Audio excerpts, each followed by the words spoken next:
Tarbijakaitseameti ja politsei koostöös möödunud nädala lõpul käima lükatud kampaania keskendub sel aastal veebi ostlemisele ja skeemidele, millega üritatakse veebis võimalikult paljudelt inimestelt raha välja petta.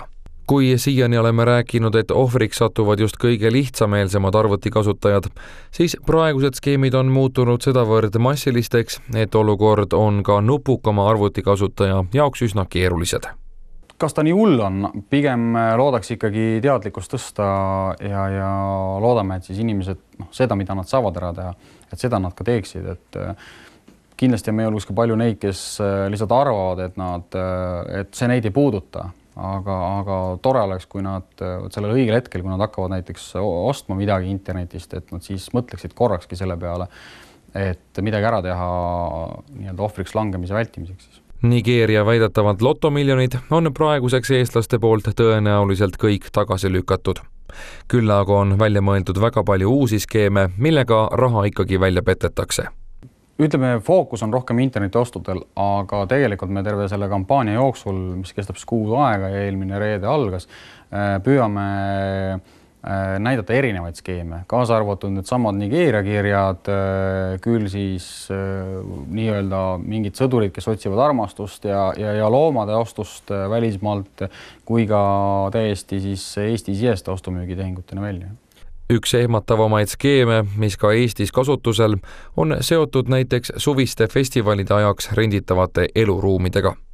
Jah, kas ta päris nüüd uus on, aga kindlasti on ta hoogustumas, eriti siin nende niinimetatud festivalide ja väliürituste aegadel, kus siis on oodata, kas siis Eesti inimesed lähevad välisriiki festivalidele või vastupidi tulevad siia. Ehk siis hoogustumas on korterite rendi, ütleme siis kelmused, kus siis inimene otsib korteri kuulutuse alusel tavaliselt internetist ja üsna lihtsalt astub sellesse tehingusse, maksab ettemaksu ja kohale minnes avastab, et kas korterit ei ole või niisugust aadressigi ei ole või siis juba seal sees elav inimene ütleb, et ma pole seda korterit rentinud. Küll, mis on enamasti nendel puhkudel on see, et seda korterit on kas siis mõne kuu jooksul ostetud või siis omakorda nagu välja renditud. Ehk need kelmid kasutavad ära siis eelmise kuulutuse fotosid. Skeemi puhul, mille abil on välismaalasi lüpsnud ka meie omad eestlased, müüakse petturite poolt autot, mida tegelikkuses nende valduses ei ole.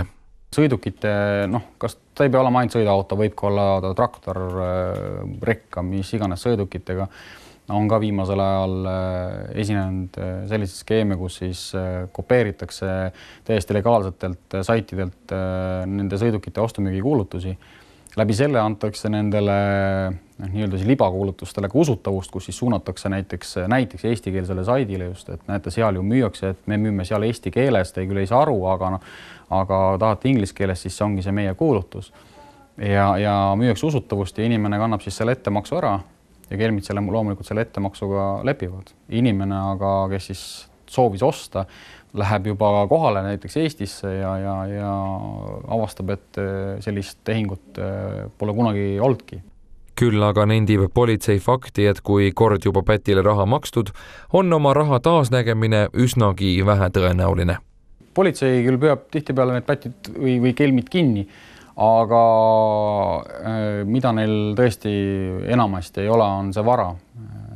Küll on seaduses igasugused võimalused seda vara ära võtta, aga lihtsalt neil puht reaalselt seda vara ei ole. Politsei soovitused on küll samad, mis aastate jooksul ikka, küll aga on praegu lisandunud võimalus erinevaid isikuid, ettevõtteid või näiteks kas või telefoninumbreid guugeldada.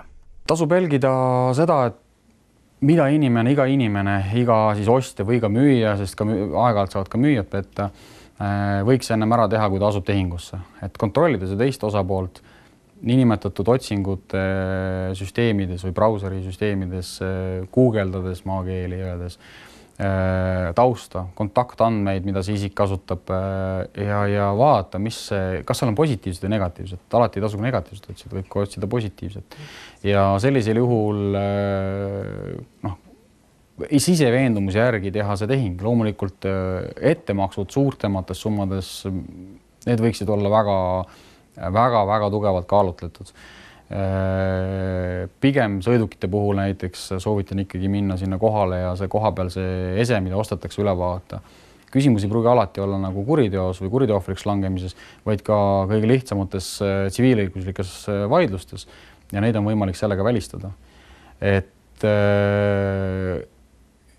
me päris paljudele keelmusskeemidele või keelmusskeeme räägime ka lahti ja anname ka nõuandeid ostatargalt.ee viimase selle kampaania sildi all.